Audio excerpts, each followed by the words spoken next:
Good evening, everybody. Tonight we will be reading a story from the Complete Chronicles of Conan.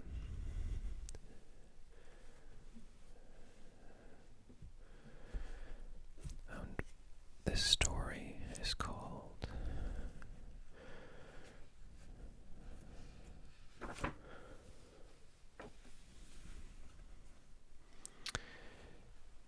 The Tower of the Elephant.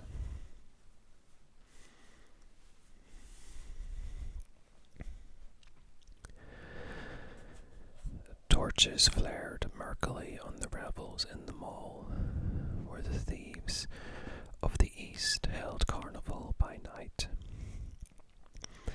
In the mall, they could carouse and roar as they liked, for honest people shunned the quarter, and watchmen, well paid with stained coins, did not interfere with their sport. Along the crooked, unpaved streets, with their heaps of refuge and sloppy puddles, drunken roisterers staggered roaring. The steel glinted in the shadows, where wolf preyed on wolf, and from the darkness rose the shrill laughter of women and the sounds of scufflings and strugglings. Torchlight licked luridly from broken windows and wide-thrown doors, and out of these doors stale smells of wine and rank, sweaty bodies, clamour of drinking jacks and fists hammered on rough tables. Snatches of obscene songs rushed like a blow in the face. In one of these dens of merriment thundered to the low, smoke-stained roof, where rascals gathered in every stage of rags and tatters, furtive cut-purses, leering kidnappers, quick-fingered thieves, swaggering bravos with their wenches, strident-voiced women clad in tawdry finery. Native rogues were the dominant element. Dark-skinned, dark-eyed Zamorians, with daggers at their girdles and guile in their hearts. But there were wolves of half a dozen outland nations there as well. There was a giant, Hyperborean renegade, taciturn, dangerous, with a broadsword strapped to his great gaunt frame. For men wore steel openly in the mall. There was a Shemitish counterfeiter with his hook nose and curled blue-black beard. There was a bold-eyed Brythunian wench sitting on the knee of a tawny-haired gunderman, a wandering mercenary soldier, a deserter from some defeated army, and the fat, gross rogue whose bawdy jests were causing all the shouts of mirth was a professional kidnapper, come up from distant Koth to teach woman stealing to Zamorians who were born with more knowledge of the art than he could ever attain. This man halted in his description of an intended victim's charms, and thrust his muzzle into a huge tankard of frothing ale.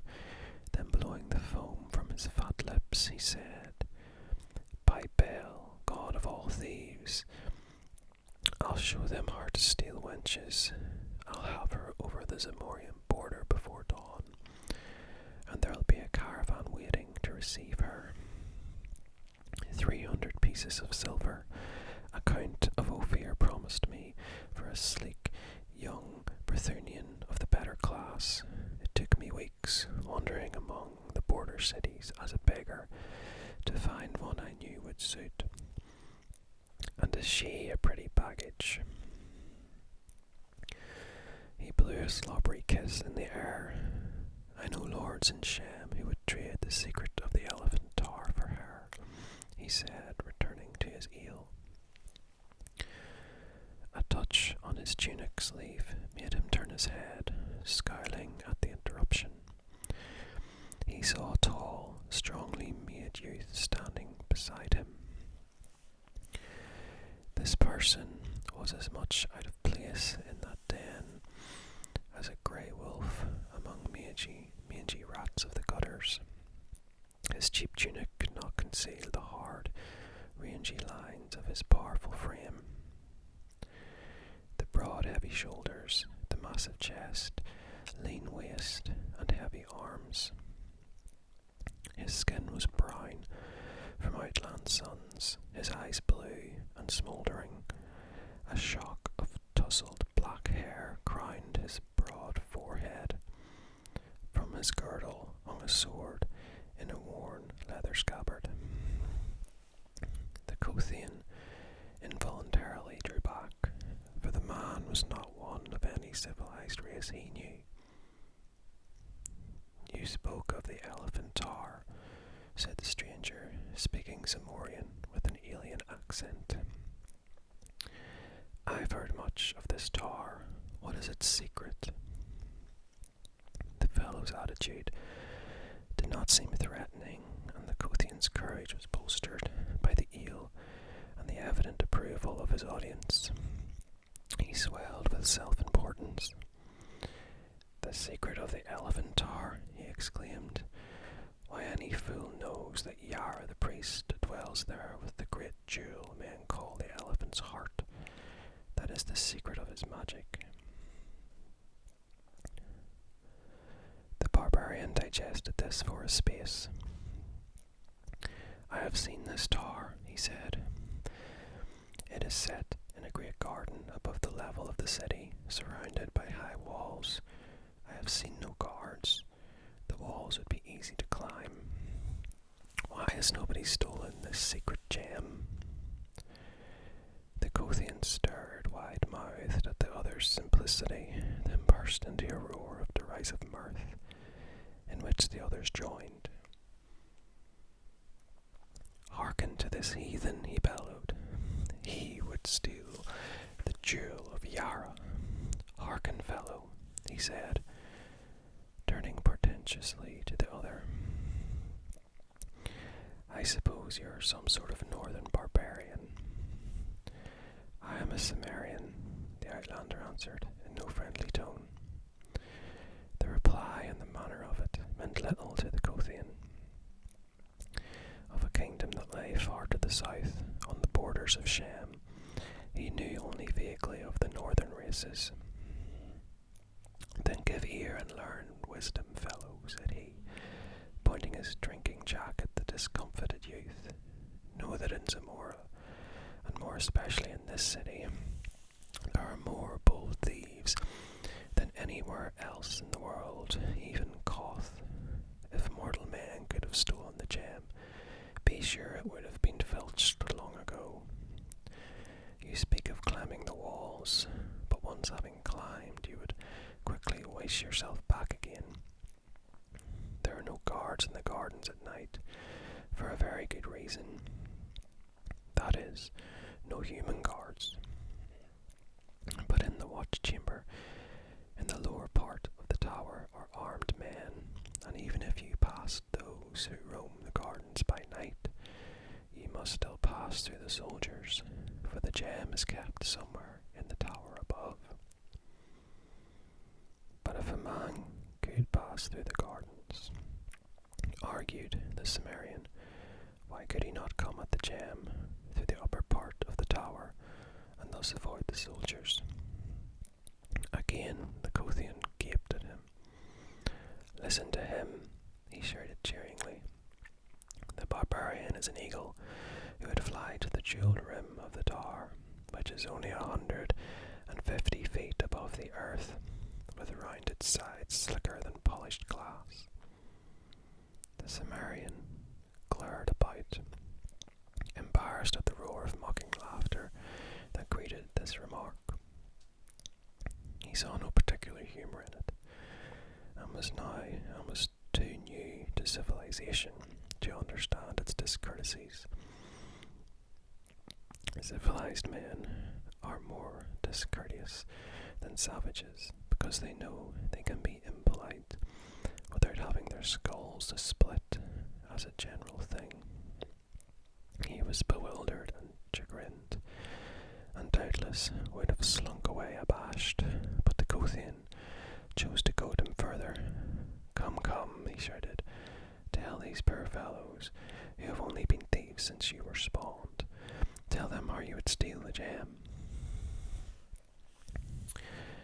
There is always a way, if the desire be coupled with courage, answered the Cimmerian, shortly nettled. The Kothian chose to take this as a personal slur. His face grew purple with anger. What? He roared. You dare tell us our business and intimate that we are cowards? Get along, get out of my sight. And he pushed the Cimmerian violently. Will you mock me and then lay hands on me? Grated the barbarian, his quick rage leaping up. And he returned the push with an open-handed blow that knocked his tormentor back against the rude-hewn table. Ale splashed over the jack's lip, and the Kothian roared in fury, dragging at his sword. Heathen dog, he bellowed, I'll have your heart for that. Steel flashed, and the throng surged wildly back out of the way.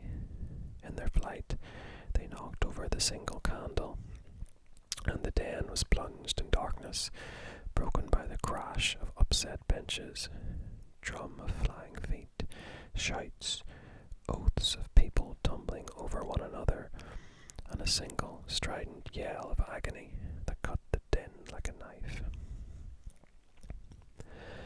When a candle was relighted, most of the guests had gone out by doors and broken windows, and the rest huddled behind stacks of wine kegs and under tables.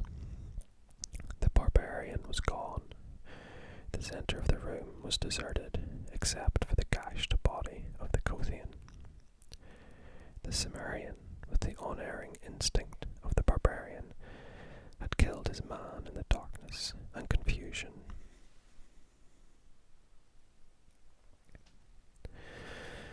Part 2.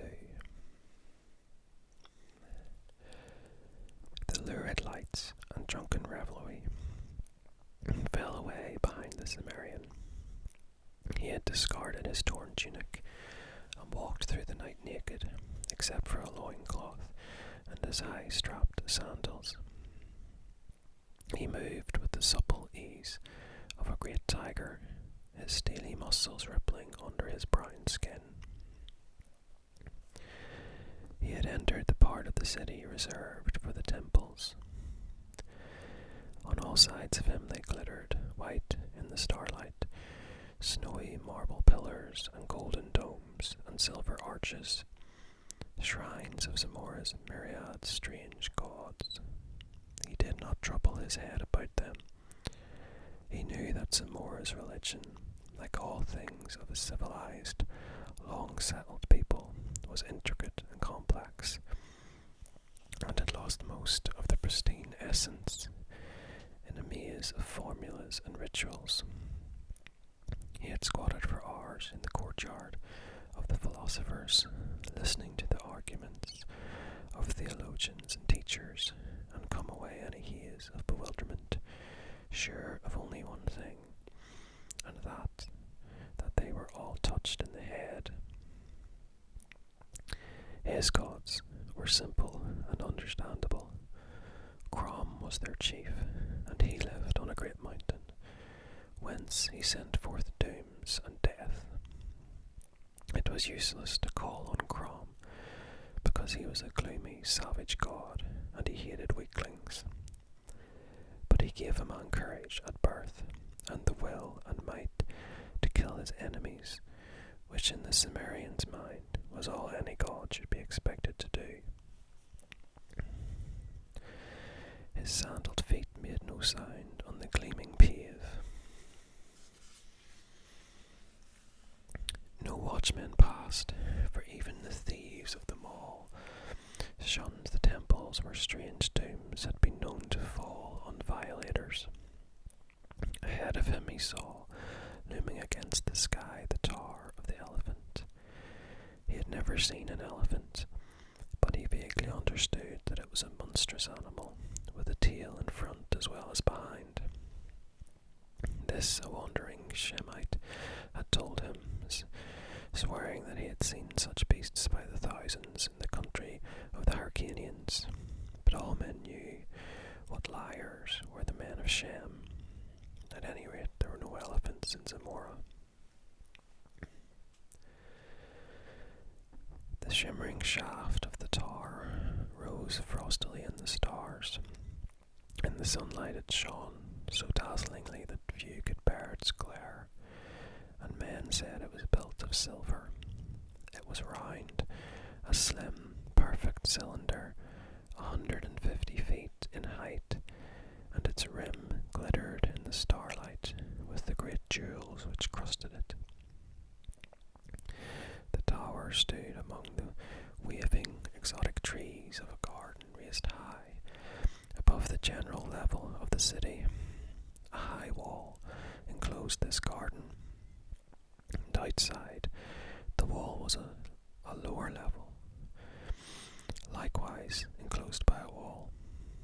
No lights shone forth. There seemed to be no windows in the tower, at least not above the level of the inner wall. Only the gems high above sparkled frostily in the starlight. The shrubbery grew thick outside the lower or outer wall. The Cimmerian crept close and stood beside the barrier, measuring it with his eyes. It was high, but he could leap and catch the coping with his fingers. Then it would be child's play to swing himself up and over, and he did not doubt that he could pass the inner wall in the same manner. But he hesitated as the thought of the strange perils which were said to await within. These were strange and mysterious to him. They were not of his kind, not even of the same blood as the more westerly Brythunians, Numidians, Gothians, and Aquilonians, whose civilized mysteries had awed him in past times. The people of Zamora were very ancient, and from what he had seen of them, very evil. He thought of Yara, the high priest, who worked strange dooms from his jeweled tower, and the Cimmerian's hair prickled as he remembered a tale told by a drunken page of the court. How Yara had laughed in the face of a hostile prince and held up a glowing evil gem before him, and how rays shot blindingly from that unholy jewel to envelop the prince, who screamed and fell down and shrank to a withered, blackened lump that changed to a black spider which scampered wildly about the chamber until Yara set his heel upon it. Yara came not often from his tower of magic, and always to work evil on some man or some nation. The king of Zamora feared him more than he feared death, and kept himself drunk all the time, because that fear was more than he could endure sober. Yara was very old, centuries old, men said, and added that he would live forever because of the magic of his gem, which men called the heart of the elephant, for no better reason than they named his hold the Elephant's Tower. The Cimmerian, engrossed in these thoughts, shrank quickly against the wall. Within the garden someone was passing. He walked with a measured stride. The listener heard the clink of steel, so after all a guard did pace those gardens. Cimmerian waited, expected to hear him pass again on the next round, but silence rested over the mysterious gardens. At last curiosity overcame him. Leaping lightly, he grasped the wall and swung himself up to the top with one arm. Lying flat on the broad coping, he looked down into the wide space between the walls. No shrubbery grew near him, though he saw some carefully trimmed bushes near the inner wall. The starlight fell on the even sward, and somewhere a fountain tinkled. The Cimmerian cautiously lowered himself down on the inside and drew his sword, staring about him. He was shaken by the nervousness of the wild at standing thus unprotected in the naked starlight, and he moved lightly around the curve of the wall, hugging its shadow, until he was even with the shrubbery he had noticed. Then he ran quickly towards it, crouching low, and almost tripped over a form that lay crumpled near the edges of the bushes. A quick look to right and left showed him no enemy in sight, at least, and he bent close to investigate. His keen eyes, even in the dim starlight, showed him a strongly built man in the silvered armour and crested helmet of the Zamorian royal guard. A shield and a spear lay near him, and it took but an instant's examination to show that he had been strangled. The barbarian glanced about uneasily. He knew that this man must be the guard he had heard pass his hiding place by the wall. Only a short time had passed, yet in that interval nameless hands had reached out of the dark and choked out the soldier's life.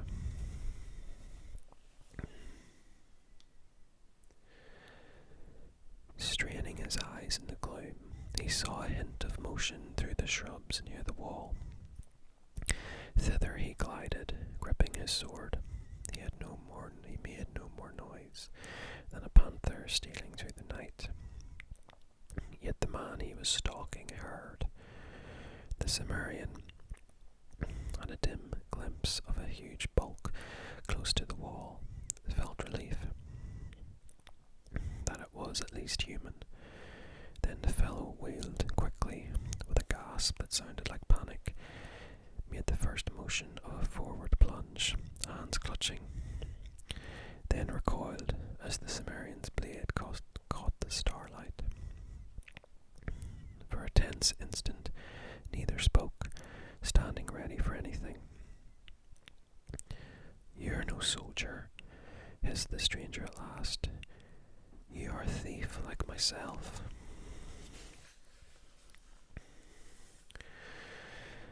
"And who are you?" asked the Cimmerian in a suspicious whisper. "Taurus of Numidia." The Cimmerian lowered his sword. "I've heard of you. Men call you a prince of thieves." A low laugh answered him. Taurus was tall as the Cimmerian and heavier. He was big-bellied and fat, but his every movement betokened a subtle, dynamic magnetism, which was reflected in the keen eyes that glinted vitally, even in the starlight. He was barefooted and carried a coil of what looked like a thin, strong rope, knotted at regular intervals. "Who are you?" he whispered. "Conan, a Cimmerian," answered the other. "I came seeking a way to steal Yara's jewel that men call the elephant's heart." Conan sensed the man's great belly shaking in laughter, but it was not derisive. "By Bel, god of thieves," hissed Taurus, "I thought I myself had the courage to attempt that poaching. These Zamorians call themselves thieves.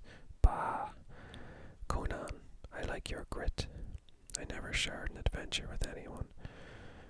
Why, Belle, we'll attempt this together if you're willing. Then you're after the gem too. What else? I've had my plans laid for months, but you think I've acted on a sudden impulse, my friend. You killed the soldier. Of course. I slid over the wall when he was on the other side of the garden. I hid in the bushes. He heard me, or thought he heard something.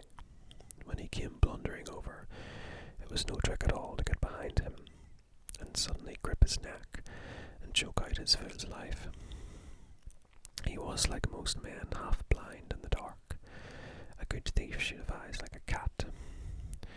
You made one mistake, said Conan. Taurus's eyes flashed angrily. I, a mistake? Impossible. You should have dragged the body into the bushes, said the novice to the master of the art. They will not change the guard until past midnight. Should any come searching for him now and find his body, they would flee at once to Yara, bellowing the news, and give us time to escape. Were they not to find it, they'd go on beating up the bushes and catch us like rats in a trap. You're right, agreed Conan. So now I attend. We waste time in this cursed discussion. There are no guards in the inner garden. Human guards, I mean. Now there are sentinels even more deadly. It was their presence which baffled me for so long, but I finally discovered a way to circumvent them. What of the soldiers in the lower part of the tower? Old Yara dwells in the chambers above. By that route we will come and go, I hope. Never mind asking me how. I have arranged a way. We'll steal down through the top of the tower and strangle old Yara before he can cast any of his accursed spells on us. At least we'll try. It's the chance of being turned into a spider or a toad, against the wealth and power of the world. All good thieves must know how to take risks. I'll go as far as any man, said Conan, slipping off his sandals. Then follow me. And turning, Taurus leaped up, caught the wall, and drew himself up. The man's suppleness was amazing, considering his bulk. He seemed almost to glide up over the edge of the coping. Conan followed him, and lying flat on the broad top, they spoke in weary whispers. I see no light, Conan muttered. The lower part of the tower seemed much like that portion visible from outside the garden, a perfect gleaming cylinder with no apparent openings. There are cleverly constructed doors and windows, answered Taurus, but they are closed. The soldiers breathe air that comes from above. The garden was a vague pool of shadows, where feathery bushes and low-spreading trees waved darkly in the starlight. Conan's weary soul felt the aura of waiting menace that brooded over it. He felt the burning glare of unseen eyes, and he caught a subtle scent that made the short hairs on his neck instinctively bristle, as a hunting dog bristles at the scent of an ancient enemy. Follow me, whispered Taurus. Keep behind me, as you value your life. Taking what looked like a copper tube from his girdle, the Numidian dropped lightly to the sward inside the wall. Conan was close behind him, sword ready, but Taurus pushed him back, close to the wall, and showed no indication to advance himself. His whole attitude was of tense expectancy, and his gaze, like Conan's, was fixed on the shadowy mass of shrubbery a few yards away. This shrubbery was shaken, although the breeze had died down. Then two great eyes blazed blazed from the waving shadows, and behind them other sparks of fire glinted in the darkness. "Lions," muttered Conan. "Aye. By day they are kept in subterranean caverns below the tower. That's why there are no guards in this garden." Conan counted the eyes rapidly. 5 in sight, maybe more back in the bushes. They'll charge in a moment.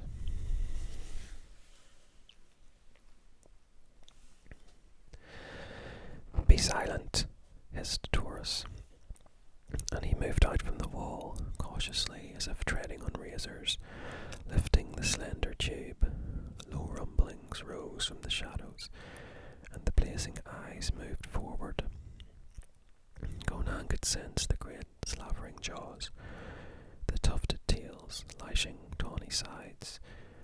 The air grew tense. The Cimmerian gripped his sword, expecting the charge and the irresistible hurtling of giant bodies. Then Taurus brought the mouth of the tube to his lips and blew powerfully.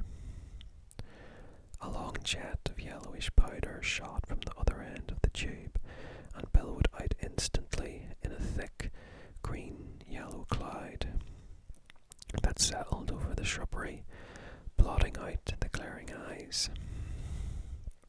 Taurus ran back hastily to the wall. Conan glared without understanding. The thick cloud hid the shrubbery, and from it no sound came.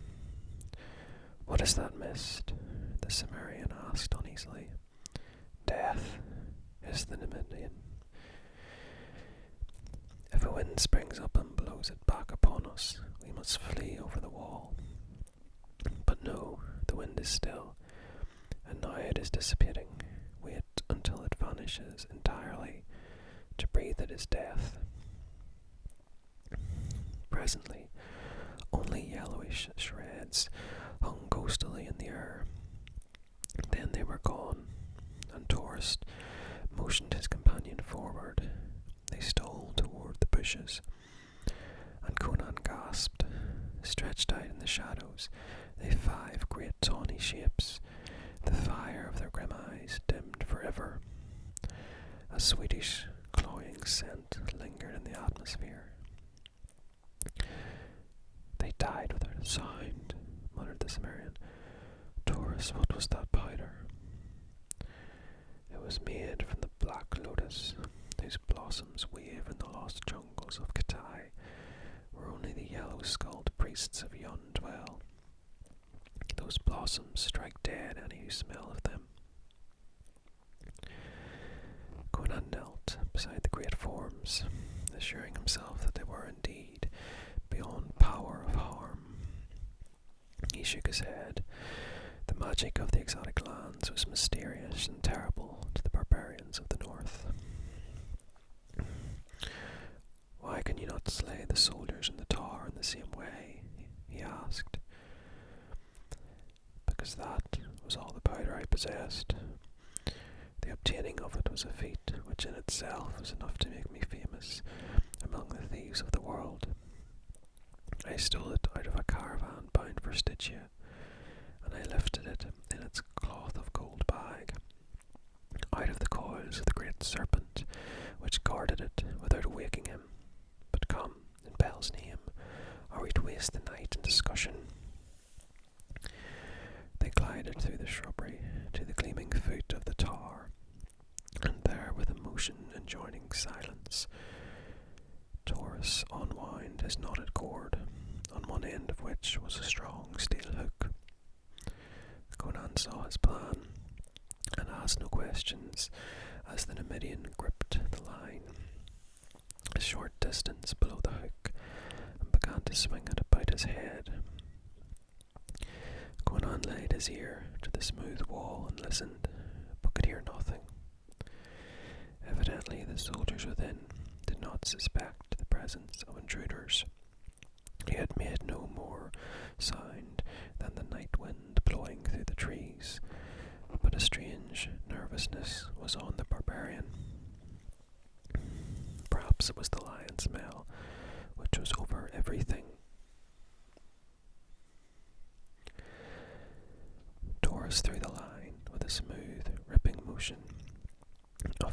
arm. The hook curved upward and inward in a peculiar manner, hard to describe, and vanished over the jewelled rim.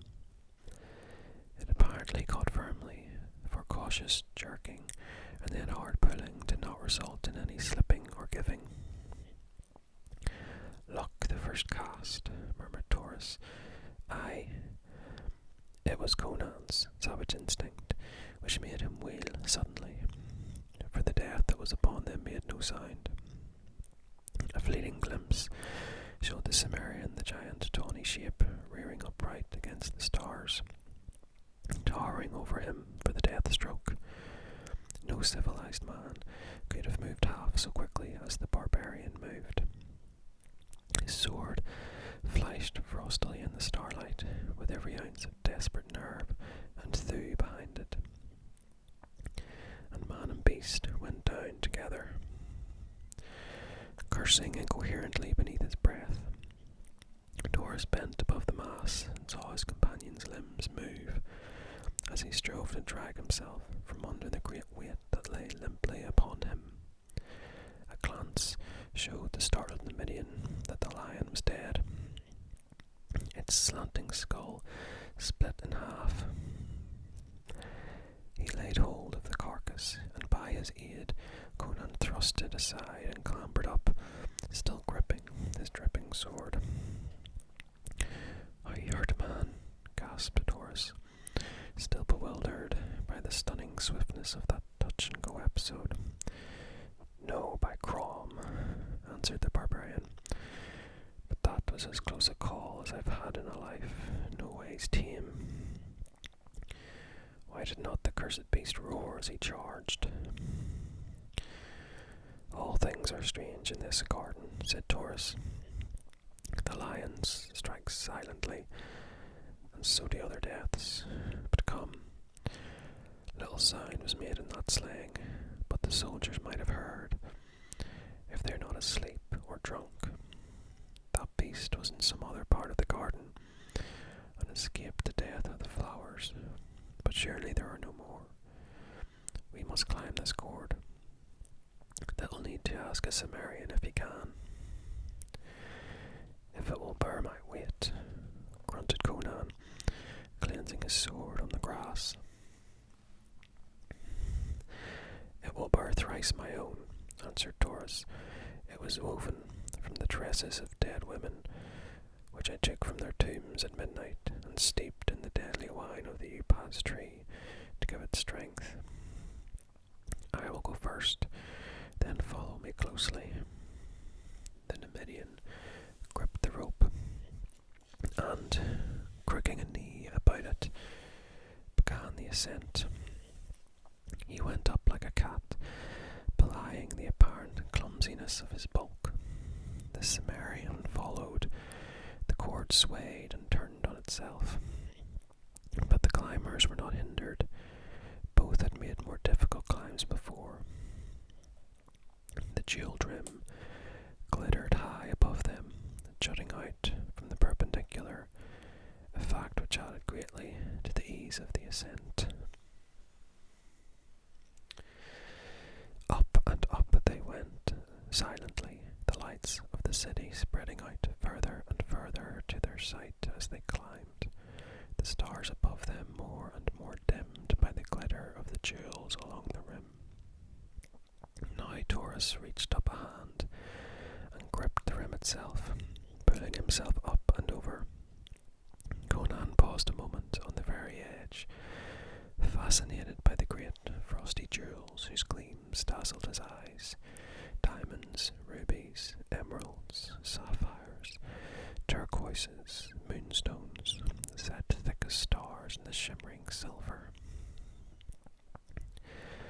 At a distance, their different gleams had seemed to merge into a pulsing white glare, but now at close range they shimmered with a million rainbow tints and lights, hypnotizing him with their scintillations. "There is a fabulous fortune here, Taurus," he whispered, but the Numidian answered impatiently, "Come on. If we secure the heart, those and all other things shall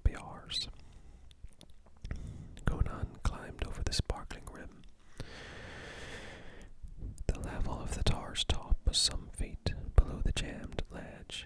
It was flat, composed of some dark blue substance, set with gold that caught the starlight, so that the whole looked like a wide sapphire flecked with shining gold dust. Across from the point where they had entered, there seemed to be a sort of chamber built upon the roof. It was of the same silvery material as the walls of the tower, adorned with designs worked in smaller gems. Its single door was of gold, its surface cut in scales and crusted with jewels that gleamed like ice. Conan cast a glance at the pulsing ocean of lights which spread far below them, then glanced at Taurus. The Dominion was drawing up his cord and coiling it. He showed Conan where the hook had caught. A fraction of an inch of the point had sunk under a great blazing jewel on the inner side of the rim. Luck was with us again, he muttered. One would think that our combined weight would have torn that stone out. Follow me. The real risks of the venture begin now. We are in the serpent's lair, and we know not where he lies hidden. Like stalking tigers, they crept across the darkly gleaming floor and halted outside the sparkling door. With a deft and cautious hand, Taurus tried it. It gave without resistance, and the companions looked in, tensed for anything. Over the Numidian's shoulder, Conan had a glimpse of a glittering chamber, the walls, ceiling, and floor of which were crusted with great white jewels, which lighted it brightly and which seemed its only illumination. It seemed empty of life. Before we cut off our last retreat, hissed Taurus, go you to the rim and look over on all sides. If you see any soldiers moving in the gardens or anything suspicious, return and tell me. I will await you within this chamber. Conan saw scant reason in this, and a faint suspicion of his companion touched his weary soul. But he did as Taurus requested. As he turned away, the Numidian slipped inside the door and drew it shut behind him. Conan crept about the rim of the tower, returning to his starting point without having seen any suspicious movement in the vaguely waving sea of leaves below. He turned toward the door. Suddenly from within the chamber there sounded a strangled cry. The Cimmerian leaped forward, electrified. The gleaming door swung open, and Taurus stood framed in the cold blaze behind him. He swayed and his lips parted, but only a dry rattle burst from his throat. Catching at the golden door for support, he lurched out upon the roof, then fell headlong, clutching at his throat. The door swung to behind him. Conan, crouching like a panther at bay, saw nothing in the room behind the stricken Numidian. In the brief instant the door was partly open, unless it was not a trick of the light which made it seem as if a shadow darted across the gleaming door. Nothing followed Taurus out on the roof, and Conan bent above the man. The Numidian stared up with dilated, glazing eyes that somehow held a terrible bewilderment. His hands clawed at his throat, his lips slobbered and gurgled. Then suddenly he stiffened, and the astounded Cimmerian knew that he was dead. And he felt that Taurus had died without knowing what manner of death had stricken him. Conan glared bewilderedly at the cryptic golden door.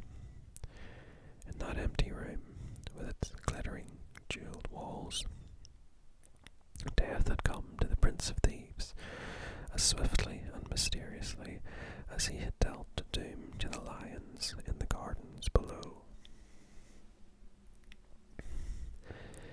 Gingerly, the barbarian ran his hands over the man's half-naked body, seeking a wound, but the only marks of violence were between his shoulders, high up near the base of his bull neck. 3 small wounds, which looked as if 3 nails had been driven deep in the flesh and withdrawn. The edges of these wounds were black, and a faint smell as of putrefaction was evident. Poisoned darts, thought Conan. But in that case, the missiles should still be in the wounds. Cautiously, he stole toward the golden door, pushed it open, and looked inside. The chamber lay empty, bathed in the cold, pulsing glow of the myriad jewels. In the very centre of the ceiling, he idly noted a curious design. A black 8-sided pattern, in the centre of which 4 gems glittered, with a red flame, unlike the white blaze of the other jewels.